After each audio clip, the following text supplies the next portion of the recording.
Hi everyone, welcome to Balo IQ online classes. ఈ వీడియోలో మనం శాతవాహనులకు సంబంధించినటువంటి ఇంపార్టెంట్ ఎంసీక్యూస్ని డిస్కస్ చేసుకుందామండి.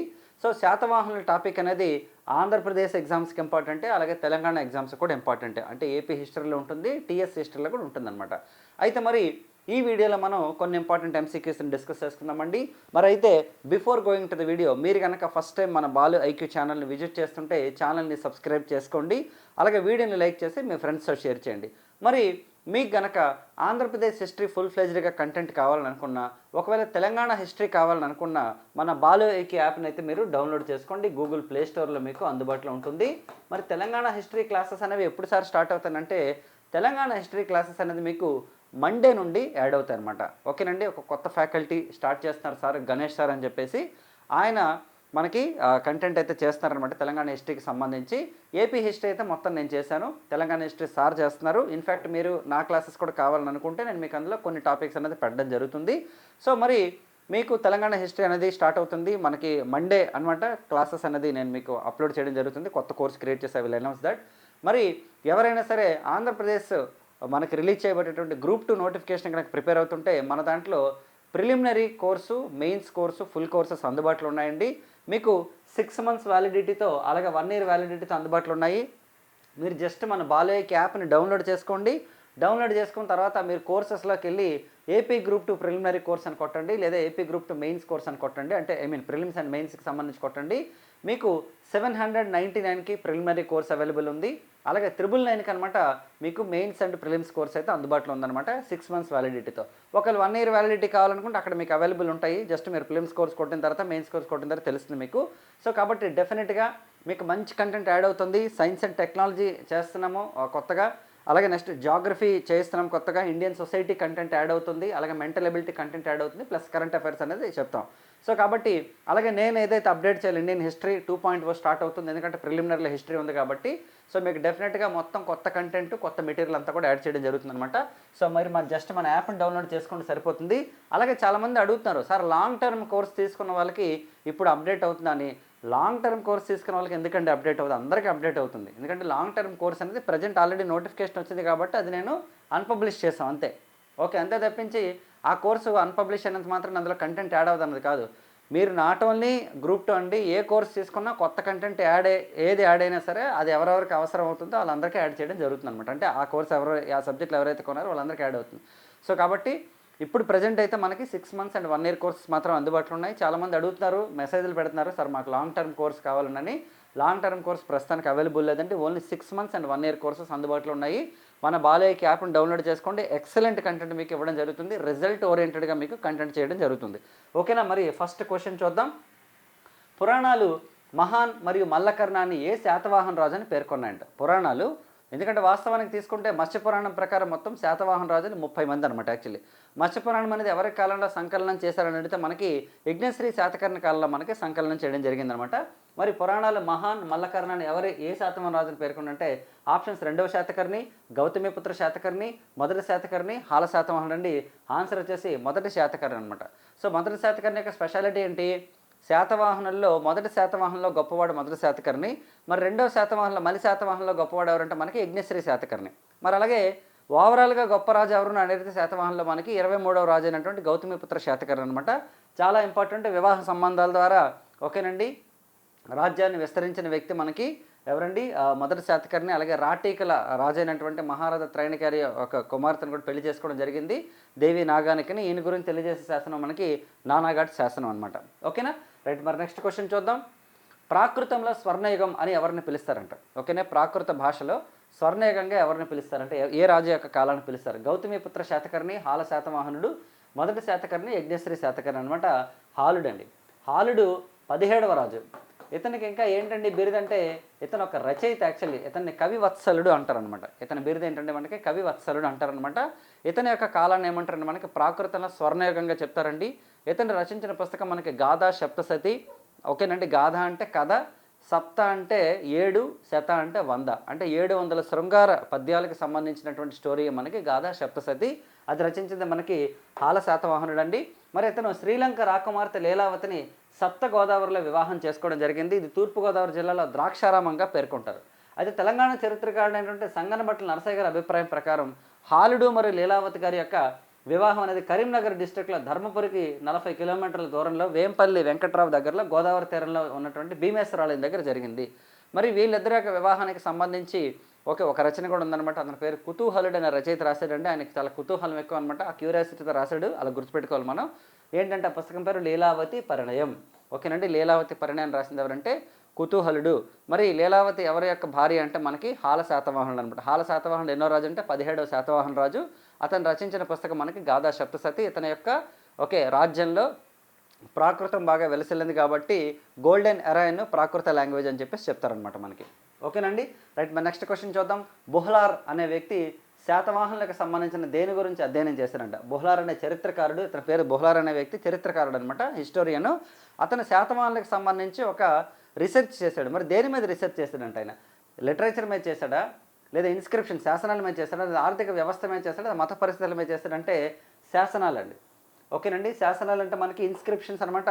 చూడండి, ఆంధ్రదేశంలో తొలిసారిగా శాసనాలు వేయించిన ఆంధ్ర రాజులు శాతవాహనులు, ఆంధ్ర రాజులు. ఓకే, ఎందుకంటే ఆంధ్ర ప్రాంతంలో శాతవాహనులు వేయించిన మొదటి రాజు వచ్చేసి మనకి అశోకుడు వేయిస్తాడు యాక్చువల్లీ, కానీ ఆంధ్ర ప్రాంతానికి చెందిన రాజులు అయితే శాతవాహనులు వేయించారు.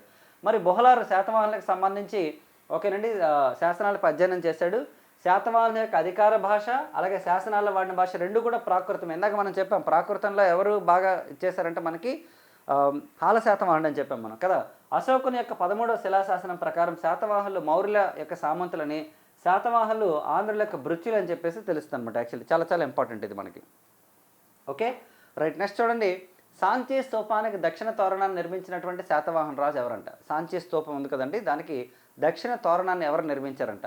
మరి చూద్దాం ఆప్షన్స్. మొదటి శాతకర్ణి, రెండవ శాతకర్ణి, హాల శాతవాహనుడు, వశిష్ఠి పుత్ర శాతకర్ణి అండి.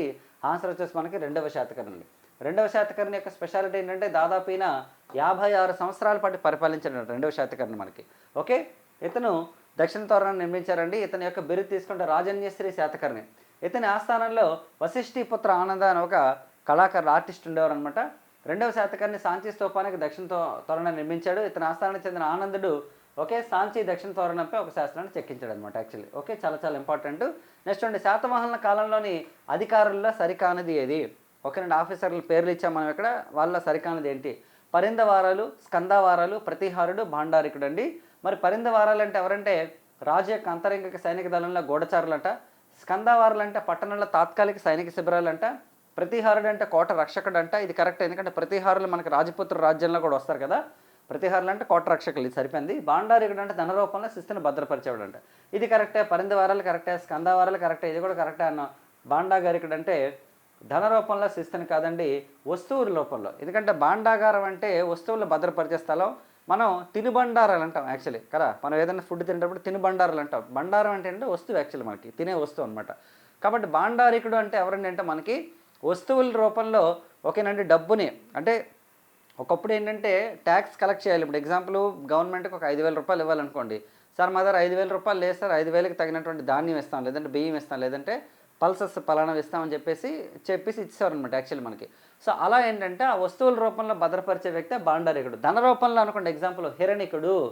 ఓకేనేమో ధన రూపంలో కనుక భద్రపరిస్తే అతను ఏమంటారంటే హిరణికుడు అంటారు అనమాట. హిరణ్యాలు అంటే ఏంటంటే డబ్బులు, కాబట్టి హిరణికుడు అంటే డబ్బుని ఒక శిస్తుని అనమాట డబ్బు రూపంలో ఓకే భద్రపరిచేవాడు అనమాట. చాలా చాలా ఇంపార్టెంట్. ఇవన్నీ మనం డిస్కస్ చేయడం జరిగింది ఆల్రెడీ.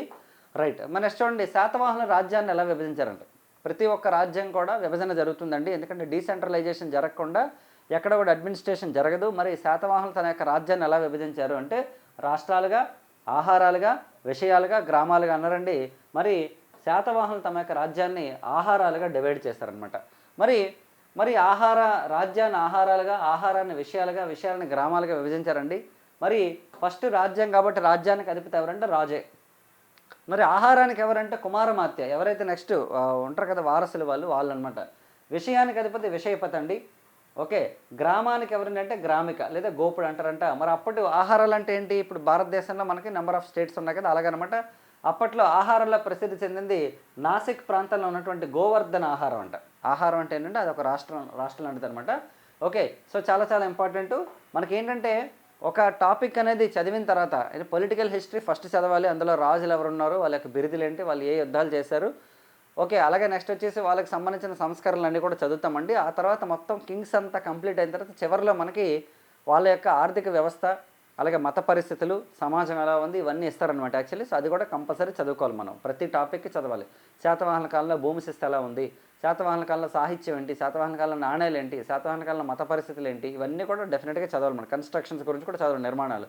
అలా నాట్ ఓన్లీ ఫర్ శాతవాహనాస్ అండి, మిగతా విషయాలు కూడా ఇక్ష్వాకులు కానీ విష్ణుకుంటలు అన్నీ చదవాలన్నమాట. నేను మీకు ఒకరోజు చేస్తాను how to prepare AP history for AP group 2 mains examination అనేది. డెఫినెట్గా మీకు మంచి కంటెంట్ చేస్తాను, ప్లస్ అలాగే ఏ బుక్స్ ప్రిపేర్ అవ్వాలో కూడా నేను చెప్తాను మీకు ఒక వీడియోలో. ఓకేనా? మన ఛానల్ని సబ్స్క్రైబ్ చేసుకోండి. అలాగే మీ ఫ్రెండ్స్ ఎవరైనా ఏపీ గ్రూప్ 2 ఎగ్జామ్స్కి ప్రిపేర్ అవుతుంటే వాళ్ళకి షేర్ చేయండి. ఖచ్చితంగా మన ఛానల్ అనేది ఉపయోగపడుతుంది. ఖచ్చితంగా మనం ఒక మంచి నెంబర్ ఆఫ్ పోస్ట్స్ అనేది మనం ఈసారి సాధించబోతున్నాం బాలు ఐక్య నుంచి. ఓకే, మీరు చూస్తూ ఉండండి. చూడండి అమ్మ, ఉదగ యంత్రం అనగా, ఉదగ యంత్రం భూమిని దున్నే యంత్రమా, నీటిని పైకి లాగడానికి ఉపయోగించే యంత్రమా, ముడిపత్తి నుంచి విత్తనాలు వేరు చేస్తుందా, లేదా నన్న దెబ్బ అంటే మనకి ఉదగ యంత్రం అంటే భూమిని దున్నే యంత్రం అండి. ఓకేనండి, ఉదగ యంత్రం అంటే మనకి భూమిని దున్నే యంత్రం. చూడండి, భూమిని దున్నే యంత్రం. గటి యంత్రం అంటే నీటిని పైకి లాగడానికి ఉపయోగించేది. గరిక యంత్రం అంటే మనకి ముడిపత్తి నుంచి విత్తనాలు వేరు చేసేది. ముడిపత్తి నుంచి విత్తనాలు వేరు చేసేది అని ఏమన్నారంటే ఇక్కడ గరిక యంత్రం అన్నారు. ఇక్కడ గరిక అంటే గడ్డి వాస్తవానికి. మరి గట్టి అంటే అర్థం ఏంటంటే ఓకే, ఆ యంత్రం అంటే నీటిని పైకి లాగడానికి ఉపయోగించే యంత్రం అనమాట. చాలా చాలా ఇంపార్టెంట్ ఇది కూడాను.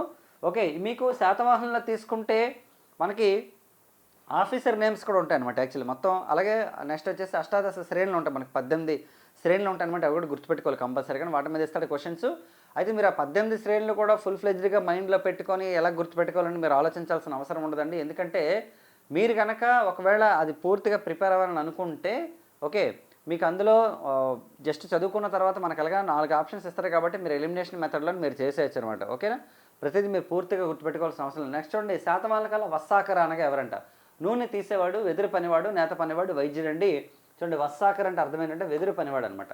నూనె తీసేవారిని ఏమంటారంటే మనకి తిలపశిఖ అంటారండి యాక్చువల్లీ. కొలిక అంటే నేత పనివాడు, విజ అంటే వైద్యుడు, వస్సాకర అంటే వెదురు పని. ఓకేనండి, తిలపశిఖ అంటే నూనె తీసేవాడు. చూడండి, 14లో 18లో 4 అయిపోయి అక్కడ ఇంకా మరో 14 ఉంటాయి అనమాట. అది నెక్స్ట్ క్లాస్లో డిస్కస్ చేద్దాం. ఓకేనా? రైట్. నెక్స్ట్ చూడండి, ప్రాకృతంలో స్వర్ణ, ఇది ఆల్రెడీ చెప్పాము.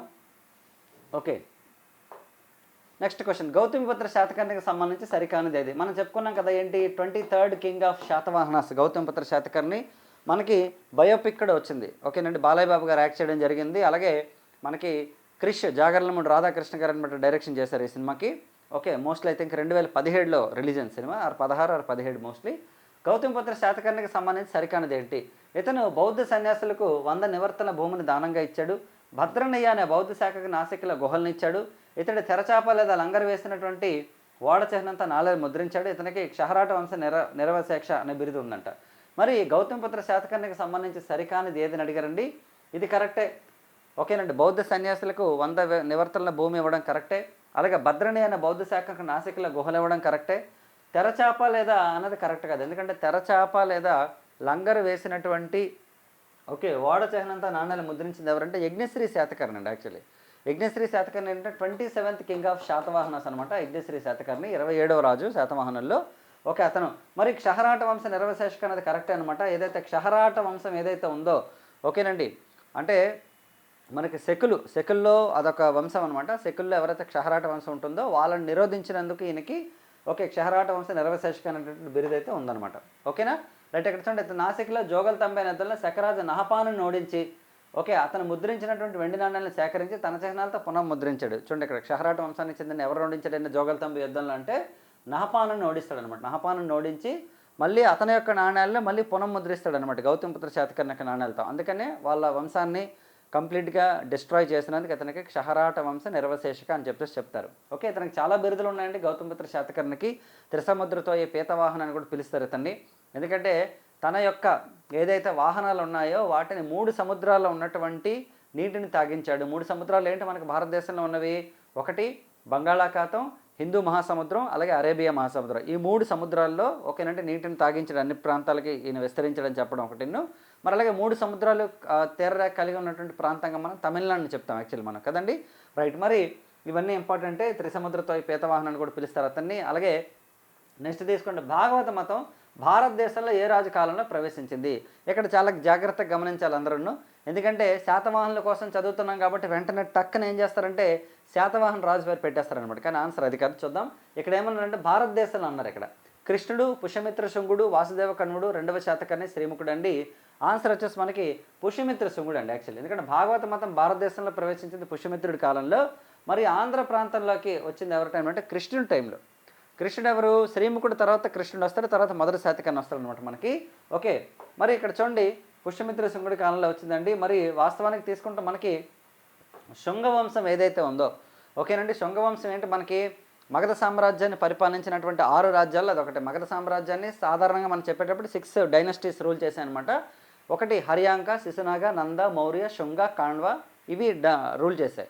మనకేంటంటే హర్యాంక, శిశునాగ తర్వాత మనకి నందవంశం పరిపాలించింది, మహాపద్మనందుడు అండ్ అలాగే నవనందులు పరిపాలించారు. నవనందుల్లో చివరి రాజైన ధననందుడిని ఓడించి మౌర్య సామ్రాజ్యం ఏర్పాటైంది. అయితే మనకి హర్యాంక వంశం నుంచి మౌర్య సామ్రాజ్యం వరకు తీసుకుంటే బౌద్ధ మతం అలాగే జైన మతం అజీవిక మతం ఉన్నాయి. ఎందుకంటే మనకి హర్యాంక వంశానికి చెందినటువంటి అజాతశత్రువు ఓకే మొదట బౌద్ధ మతాన్ని ఫాలో అయ్యారు ఆయన. అలాగే ఫస్ట్ ఎవరు? హర్యాంక వంశానికి చెందినటువంటి రాజులందరూ కూడా ఆల్మోస్ట్ మనకి కొంతమంది ఎస్పెషల్లీ అజాతశత్రువు అయితే బౌద్ధ మతాన్ని ఫాలో అవ్వడం, ఆయన మొట్టమొదటి బౌద్ధ సంగీతిని కండక్ట్ చేయడం కూడా జరిగిందనమాట. మరి అలాగే తీసుకుంటే అశోకుడు ఫాలో అయ్యాడు మనకి మౌర్య సామ్రాజ్యంలోని. అలాగే వీళ్ళంతా కూడా మనం ఫాలో అయ్యాడు. బింబిసారుడు తీసుకుంటే కూడా బింబిసారుడు ఫస్ట్ స్టార్ట్ అవుతాడనమాట యాక్చువల్లీ, అజాతశత్రు యొక్క ఫాదరు. ఆయన కూడా బౌద్ధ మతాన్ని తీసుకున్నారని మనకు చెప్తుంది చరిత్ర. మరి అలాగే తీసుకుంటే శిశునాగ వంశం తీసుకుంటే తర్వాత శిశునాగ వంశంలో మనకి కాలాశోకుడు ఓకే మనకేంటి రెండో బౌద్ధ సంగీతిని కండక్ట్ చేశాడు. అలాగే మరి నందవంశంలో తీసుకుంటే మహాపద్మనందుడు వీళ్ళంటారు మనకి ఆ టైంలో కూడా వాళ్ళు కూడా ఫాలో అవుతారు. మరి మౌర్య సామ్రాజ్యం తీసుకుంటే పూర్తిగా బిందుసారుడు అయితే మనకి అజీవక మతాన్ని ఫాలో అయ్యాడు. అశోకుడు తీసుకుంటే మనకి బౌద్ధ మతాన్ని ఫాలో అయ్యాడు. అలాగే నెక్స్ట్ తీసుకుంటే అశోకుడు యొక్క మనవుడు సంపరాత్ తీసుకుంటే జైన మతాన్ని ఫాలో అవ్వడం జరిగిందనమాట. సో కాబట్టి బౌద్ధ జైన మతాలతో కంప్లీట్గా నిండి ఉంది కాబట్టి మిగతా 4 రాజ్యాలు. శృంగుడు మళ్ళీ పుష్యమిత్ర శృంగుడు వచ్చిన తర్వాత మళ్ళీ ఓకేనండి భాగవత మతాన్ని అనమాట బ్యాక్ తీసుకొస్తాడు అతను యాక్చువల్లీ. ఓకే, చాలా చాలా ఇంపార్టెంట్ ఇవన్నీ కూడాను. మరి ఆయన పుష్యమిత్ర శృంగుడి కాలంలో వస్తే ఇక్కడ వచ్చేసి మనకి కృష్ణుడి కాలంలో ప్రవేశించింది అనమాట. చాలా ఇంపార్టెంట్. ఓకే, శాతవాహనులకు సంబంధించి చాలా కంటెంట్ చేసి దాదాపు ఒక 70 to 80 MCQs చేయొచ్చు అనమాట. ఇది ఫస్ట్ వీడియో అనుకోండి మీరు ఏపీ హిస్టరీకి సంబంధించి అలాగే టీఎస్ హిస్టరీకి సంబంధించి. టీఎస్ హిస్టరీకి అయితే మన యాప్లోనే మనకి MCQs మన యూట్యూబ్ ఛానల్లో గణేష్ సార్తో చేయిస్తాను. నేను కూడా కొన్ని వీడియోస్ పెడతాను. అలాగే ఏపీ హిస్టరీ అయితే నేను డీల్ చేస్తున్నాను. ఓకే, ఎందుకంటే ప్యారలల్గా ఇద్దరు చేయడం వల్ల ఏంటంటే ఎక్కువ మీకు కంటెంట్ దొరుకుతుంది, టైం కూడా సేవ్ అవుతుంది కాబట్టి. ఓకే రైట్, మరి ఇదండి ఈ రోజుకి సంబంధించినటువంటి వీడియో. ఎవరికైనా సరే మన గ్రూప్ 2కి సంబంధించినటువంటి కోర్స్ కనుక కావాలనుకుంటే మన యాప్ని డౌన్లోడ్ చేసుకోండి. అలాగే మీరు నాట్ ఓన్లీ గ్రూప్ 2 మీరు ఎనీ కాంపిటేటివ్ ఎగ్జామినేషన్కి ప్రిపేర్ అవుతున్నా సరే SIPC కూడా వస్తుంది, దాని మీద కూడా వీడియో చేస్తాను. త్వరలో SIకి సంబంధించి కూడా కొత్త కోర్స్ అనేది లాంచ్ చేస్తాను. అర్థమెటిక్ రీజనింగ్ కూడా ఫుల్ ఫ్లెడ్జ్డ్గా చేయిస్తున్నాను నేను మన యాప్లోని. సో మీరు జనరల్ స్టడీస్ కంటెంట్ ఎక్కడ తీసుకొని మిగతా కంటెంట్ వేరే దగ్గర తీసుకోవాల్సిన అవసరం ఉండదు. డెఫినెట్గా నేను మీకు బెస్ట్ కంటెంట్ అనేది ప్రొవైడ్ చేస్తాను. జస్ట్ మీరు మన యాప్ని డౌన్లోడ్ చేసుకోండి. మన పాత స్టూడెంట్స్ ఎవరైనా సరే ఫాలో అవుతుంటే, చాలామంది ఫాలో అవుతున్నారు, పాత స్టూడెంట్స్ అనే ఉండదు, అలా ఫ్లోలో వస్తూనే ఉంటారు అనమాట. కొత్త వాళ్ళు వస్తుంటారు, పాత వాళ్ళు ఉంటారు అనమాట కంటిన్యూస్గాను. ఓకే, మన బాలు యాప్ని మీరు షేర్ చేయండి, యూట్యూబ్ ఛానల్ని షేర్ చేయండి. ఖచ్చితంగా వీక్లీ 2 days లైవ్ కూడా నేను ప్లాన్ చేస్తున్నాను అనమాట. సో నెక్స్ట్ వీడియోలో మళ్ళీ కలుద్దాం. Thank you so much and wish you all the best.